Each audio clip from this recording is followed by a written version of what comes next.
Baik, sebelum dilanjutkan, silakan bagi yang masih belum fokus, Bapak kasih waktu beberapa detik untuk fokus kembali ke materi, ya, dan dengarkan dengan baik. Kalau perlu menggunakan headset, ya, agar materinya bisa diserap dengan maksimal. Dan juga pastikan, ya, selain mendengarkan menggunakan headset, kalian juga menyiapkan buku catatan dan pensil atau pulpen bila mana ada hal-hal yang kalian anggap perlu untuk dicatat. Ya, perlu untuk dicatat. Ya, jadi kuping kalian dipasangkan headset, tangan kalian sebelah kanan memegang pensil, ya, tangan kirinya memegang buku, ya. Oke, kita mulai. Pertama adalah supras paling awal, ya, atau paling senior nih yang pernah datang atau yang menginjakan kaki pertama kali di Indonesia.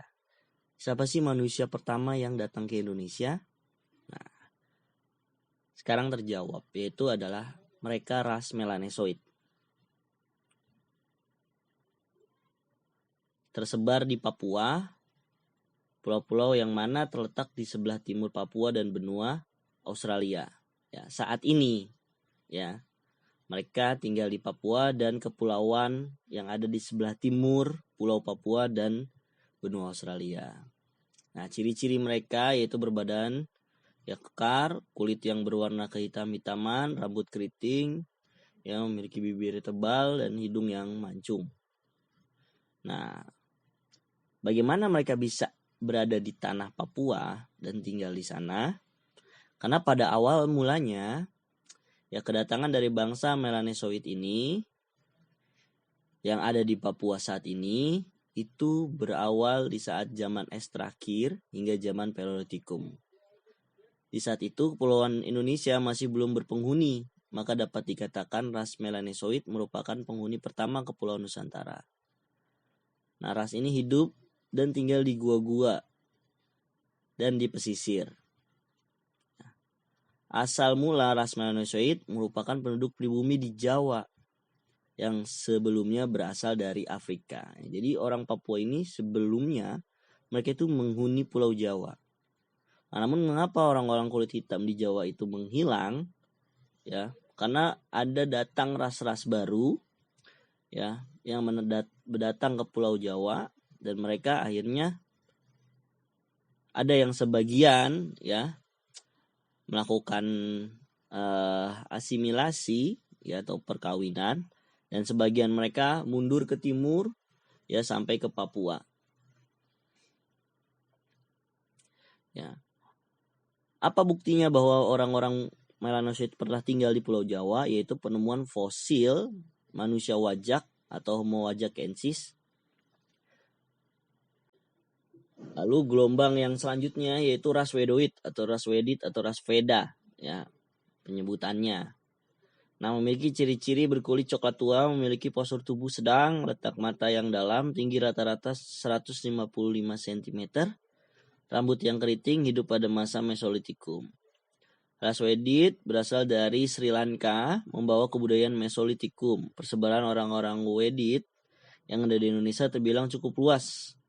Misal yang ada di suku Gayo, Mentawai, Jambi, Siak, di Sulawesi Tenggara, Maluku, hingga Kepulauan Pasifik di Selandia Baru. Dan membawa kebudayaan Bakson Huabin. Bakson berada di pegunungan, sedangkan Huabin berada di daerah rendah. Keduanya mendiami Teluk Tonkin. Peradaban awalnya adalah Mesolitikum dengan kebudayaan batu, yaitu kapak yang diasah. Sedangkan manusia pendukungnya adalah ras Wedit, ya, manusia yang menggunakan kebudayaan Bakson Huabin itu, yaitu kebudayaan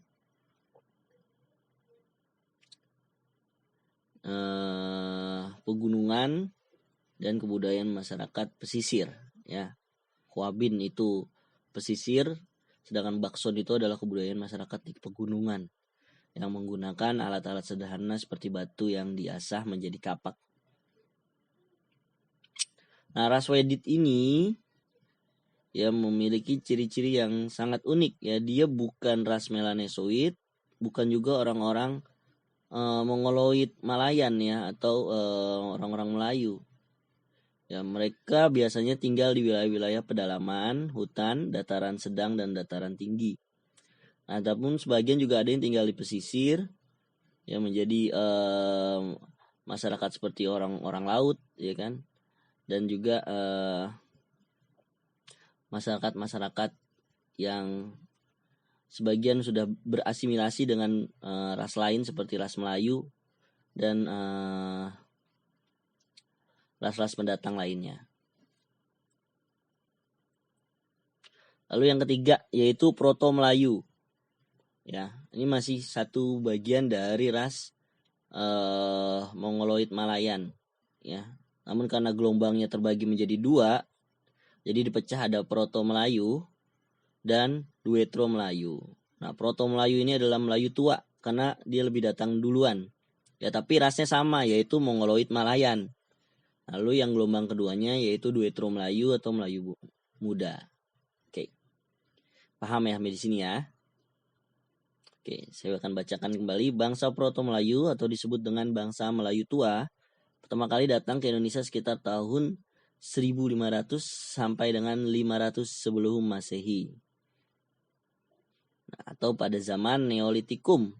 Mereka berasal dari Taiwan dan memasuki wilayah Nusantara melalui dua jalur, yaitu jalur barat melalui Malaysia, Sumatera, dan jalur utara atau jalur timur melalui Filipina, Sulawesi. Bangsa Proto Melayu memiliki rambut lurus, kulit kuning yang berwarna kecoklatan, dan bermata sipit. Hasil dari kebudayaan zaman Neolitikum yang terkenal dari bangsa Proto Melayu ini yaitu kapak persegi. Hingga kini diketahui bahwa keturunan dari bangsa Proto Melayu adalah orang-orang suku Dayak, ya, suku Minahasa, Batak, Nias, dan Toraja. Lalu yang terakhir datang adalah bangsa Deutro Melayu atau Malayan Mongoloid gelombang kedua atau Melayu muda. Nah, bangsa ini adalah bangsa yang terakhir secara gelombang besar, ya, datang ke Kepulauan Nusantara yang sebelumnya sudah dihuni oleh ras Melanesoid, lalu ras Wedit atau Wedoid, lalu ras Proto Melayu. Nah, bangsa Deutro Melayu disebut juga dengan bangsa Melayu muda. Mereka datang ke Indonesia pada gelombang kedua setelah bangsa Proto Melayu sekitar tahun 500 sampai dengan 300 sebelum Masehi.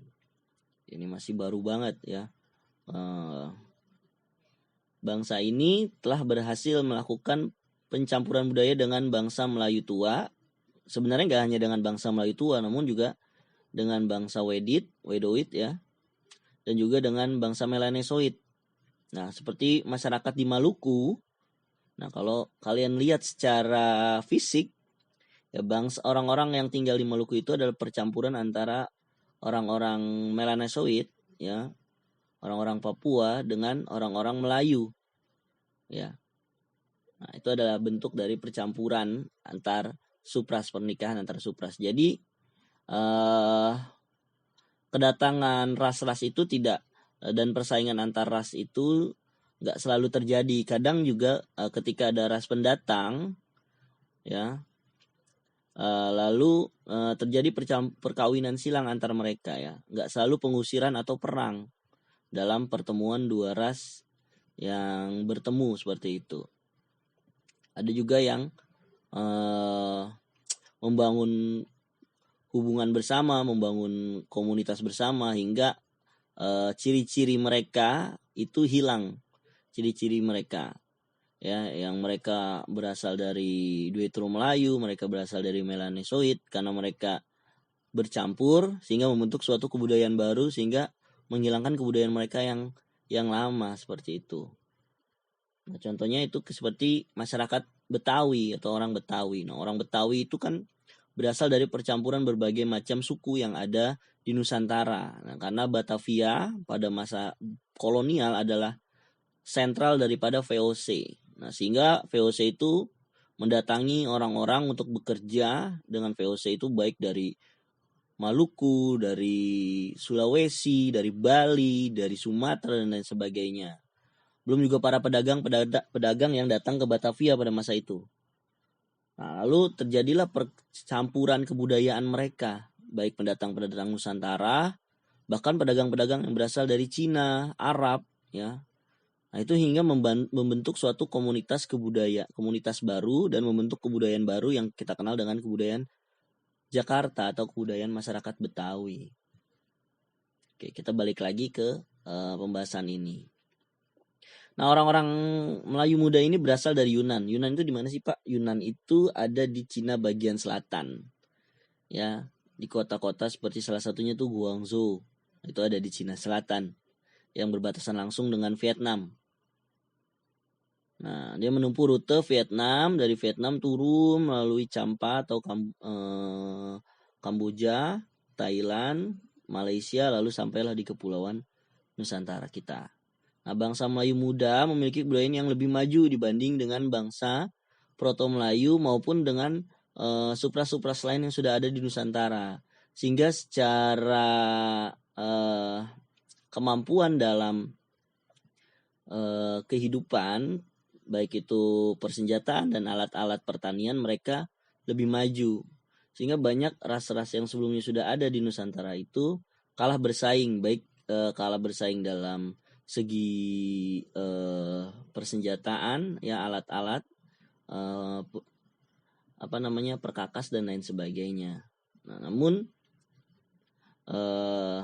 tidak semuanya, ya, kebudayaan bangsa Proto Melayu yang lebih maju itu membuat bangsa-bangsa ataupun ras-ras yang sudah ada di Pulau Nusantara itu menjadi seperti dijajah ataupun ditindas oleh bangsa Proto Melayu. Malah sebaliknya, banyak terjadi perkawinan silang, ya, dengan penduduk asli, ya, pertukaran kebudayaan dan lain sebagainya. Nah, kebudayaan Proto Melayu itu disebut dengan kebudayaan Dongson atau Perundagian dan Sahyun. Itu kebudayaan membuat gerabah. Gerabah itu kayak kendi, ya, dari tanah liat, ya, dibikin jadi tempat-tempat, wadah-wadah untuk menaruh barang-barang maupun menyimpan makanan-makanan, ya, manusia, ya. Jadi kebudayaan Sahyun itu apa, Pak? Yaitu kebudayaan dalam membuat gerabah. Ya, gerabah itu kan dari kendi yang kecil, yang cilik sampai yang besar, yang bisa masukin kamu ke dalam situ. Nah, kalau perundagian itu apa? Perundagian apa, yo? Perundagian itu adalah alat-alat perkakas, ya, yang dipakai manusia yang biasanya terbuat dari besi, ya, atau logam, baik itu dari perunggu maupun dari baja atau besi. Nah, mereka sudah mampu membuat barang-barang dari bahan logam, ya, seperti perunggu dan besi itu kan ditekankan lagi di situ. Oke. Selanjutnya, contoh benda-benda yang terbuat dari logam antara lain kapak, serpatu, kapak corong, dan nekara. Selain itu ada juga benda-benda yang terbuat dari batu-batu besar seperti menhir, dolmen, sarkofagus, kubur batu, punden berundak. Nah, suku bangsa Indonesia yang merupakan keturunan asli dari bangsa Dayak Melayu saat ini adalah suku Aceh, Minang, Jawa, Melayu, Sunda, Madura, Bali, Sasak, dan Bugis. Nah, pasti kalian rata-rata adalah keturunan dari bangsa Dayak Melayu kan? Oke.